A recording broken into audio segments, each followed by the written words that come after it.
as well as the state of devolution and what it portends.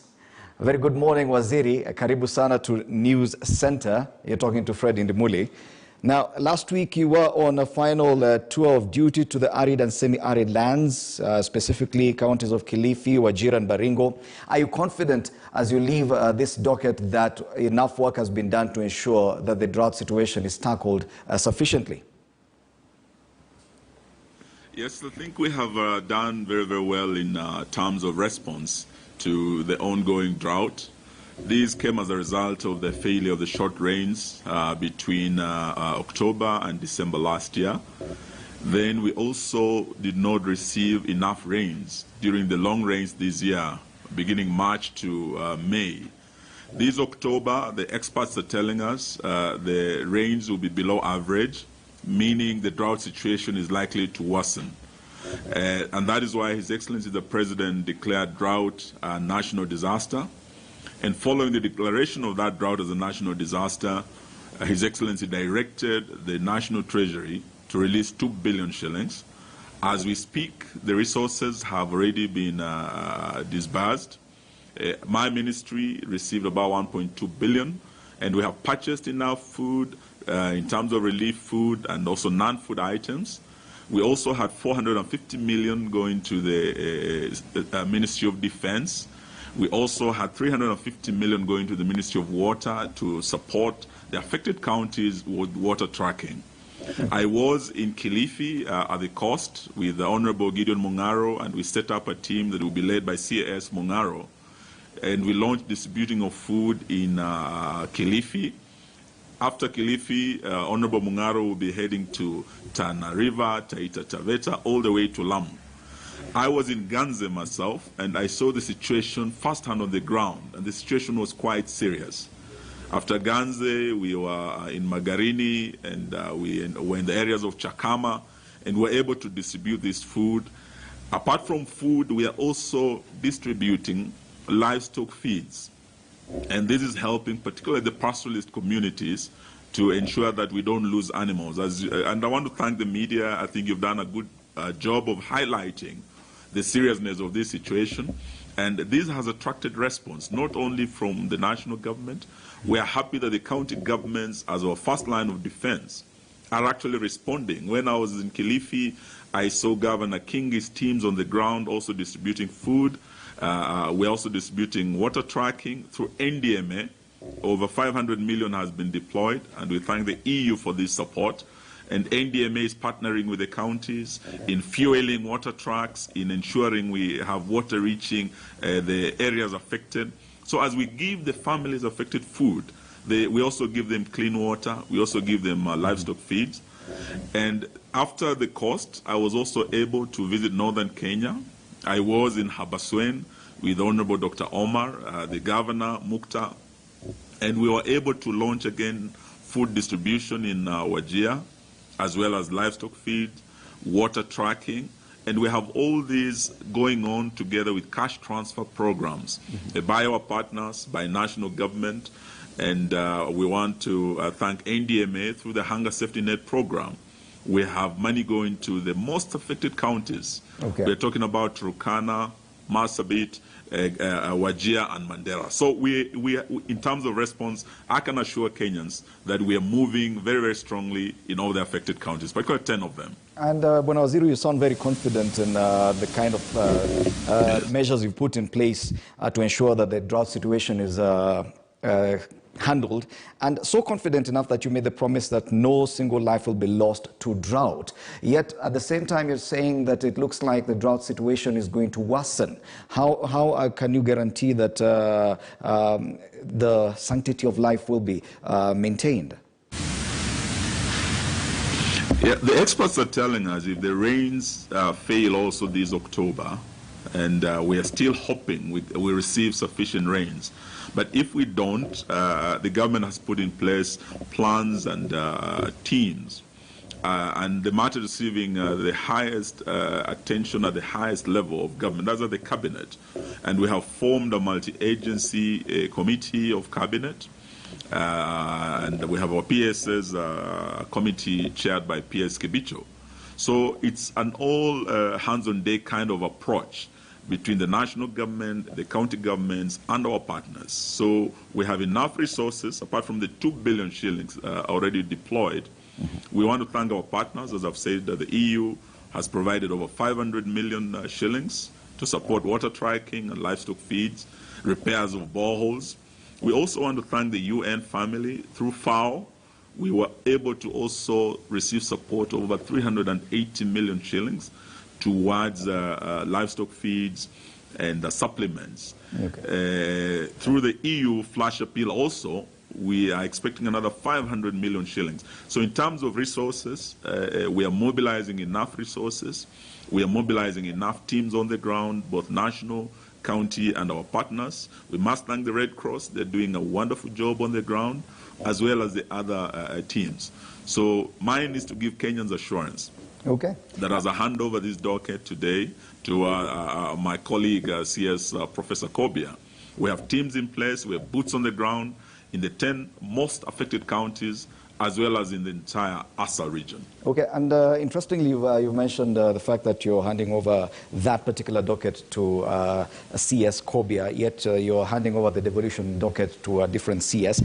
Do you think that this transfer of the docket from the devolution ministry to CS Kobia's public service ministry, that probably came in at the wrong time when the drought situation is actually at hand? Not really. You know, it is the prerogative of the president to form and reorganize government at any time. And this is following the Executive Order number 4 of 2021 that the president issued.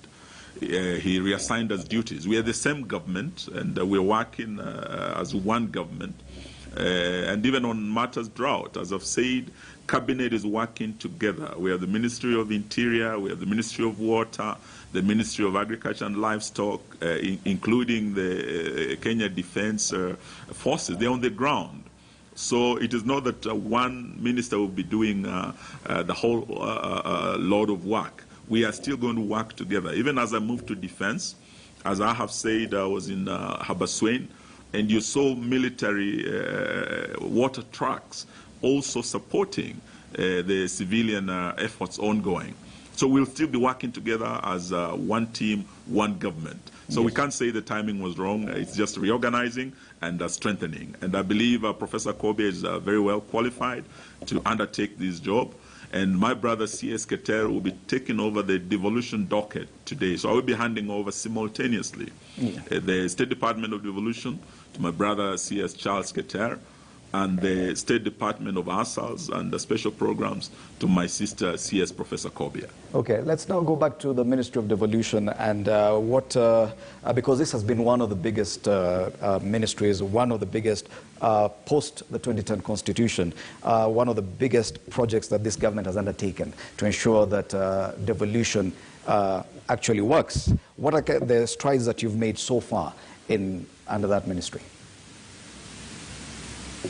So far, I must say that devolution has indeed been a revolution in our country. It's a peaceful revolution that has brought about an end to the era of marginalization. You do recall at independence, we had the session paper number 10 of 1965 that focused development, particularly in the high potential areas. And there are huge parts of this country, particularly the ASAL counties that were left behind, were considered low potential areas. But with the new Constitution 2010, the era of devolution has brought about equalization and ended marginalization. So we have a more equitable sharing of our national cake where no part of our country is left behind. And we're able to get resources to corners, far-flung corners of this country that were left behind in terms of our national development. We find that mostly our borderlands were really on the borderlines of our national planning and development. But today, these borderlands, the ASAL counties, actually are in the center of our national development. And in fact, they're holding the highest potential now. When you look at the windmills in Loyangalani, the biggest renewable energy projects are now in the ASAL regions. We have oil in Turkana. We have water aquifers there. So devolution has actually revolutionized the way we look at development of our country. And each county is now seeing development for the first time. Tarmac roads in areas like Wajir and Garissa that since independence had never seen this kind of development. Yes. When you look at the President's Big Four agenda, they are really devolved functions, but given more focus, more resources, and we have revolutionized health services in our country. We have equipment in hospitals in remote areas that, residents had to travel many miles just to access a CT scan. People had to come over 1,000 miles from Mandera all the way to Kenyatta National Hospital. Today, when you go to Mandera, you find a world-class health facility thanks to Governor Ali Roba and his team and devolution. These services have been brought all the way to Mandera. You go to Turkana, Governor Nanok has done very well, because people in Turkana used to go all the way past Kapenguria, past Kitale, my hometown, all the way to Eldoret, Moiri Faro, just to access facilities like a CT scan. In matters of when you find dialysis, people had moved to Isili so that they can access dialysis facilities at Kenyatta National Hospital. Today, this equipment, because of devolution, are closer to the Wananchi, and we have improved service delivery. So devolution has revolutionized this country, and I'm very, very honored to have had the privilege of serving this docket. I thank His Excellency the President for that privilege. It was also under your watch, Waziri, that the transfer of functions from the city county of Nairobi happened to the national government, and this brought out a lot of uproar. Do you see this as a setback in as far as devolution is concerned? Was it a failure, or how do you see that? Our constitution allows for transfer of functions, both levels of government. The national government can actually transfer its functions to the county, and the county can also do the same. What matters is service delivery. And if there is a failure of service delivery, or there is a paralysis or exceptional circumstances, such as what arose in Nairobi, then the law allows for interventions. And what happened was that the national government intervened at the request, actually, of the county government of Nairobi. Governor Sonko himself is on record. I think you interviewed him once. I watched him on Citizen and NTV, confirming that he himself requested the president and the national government to step in. And we did not take away all the functions. What we took away were key functions that will ensure that Nairobi functions. And since Governor Sonko's exit, when you look at what General Badi has done, Nairobians can, things speak for themselves. Go to Mukuru Kwanjenga, go to the slum areas now. We have hospitals that were never there before. 1,000 days of General Badi and his team have actually delivered more than, 100 days of Badi have delivered more than 1,000 days of Governor Sonko. Truth be told, what happened was in the interest of Nairobians and the interest of Kenya and devolution. Hence the question, Waziri, because what we expect, at least in 2022, is that there will be a change in government. And do you think that what has happened in Nairobi should be taken forward beyond the next elections? Not necessarily. Nairobians have the opportunity. And I know that there's voter registration ongoing, and I see a lot of young people coming on board, and I want to encourage them to register as voters, to come out and determine who will lead the county government of Nairobi. That is the sovereign right, and that vote will give them the power and a say in who leads this county and even who leads this country. So it's a great opportunity guaranteed to every Kenyan by our constitution, not just in Nairobi, but all counties in Kenya, to ensure we get leaders of integrity, visionary leaders, who can drive devolution, the devolution agenda to the next level. I think it's a great opportunity to right the wrongs of Nairobi and other areas where we've had challenges of corruption, challenges of mismanagement, and imprudent use of public resources. Yes, Waziri, finally, just before I let you go, let's now talk about your new job at the Ministry of Defense. You come in at a time when we are marking 10 years since the Kenya Defense Forces entered into Somalia under the Linda Nchi Operation Linda Nchi. Also, interestingly, this is not the first time, and you mentioned it earlier, that you've been working with the military in as far as mitigating the effects of drought within our borders. What are the expectations when you move to that ministry?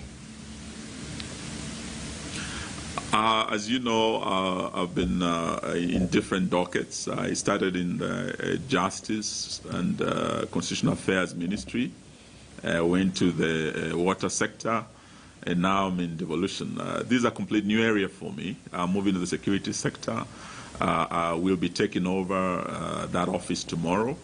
Perhaps I'll give you an interview as soon as I've taken over that docket, and I'm more familiar with it. It's a complete new area for me, but I look forward to working very, very closely with our teams that are there, and under the leadership of our Commander-in-Chief, His Excellency President Uhuru Kenyatta.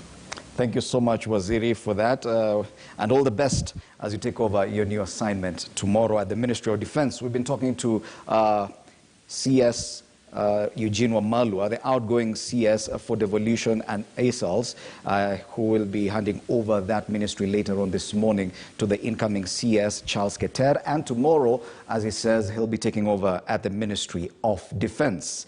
News Center takes a break. We'll be back with more news.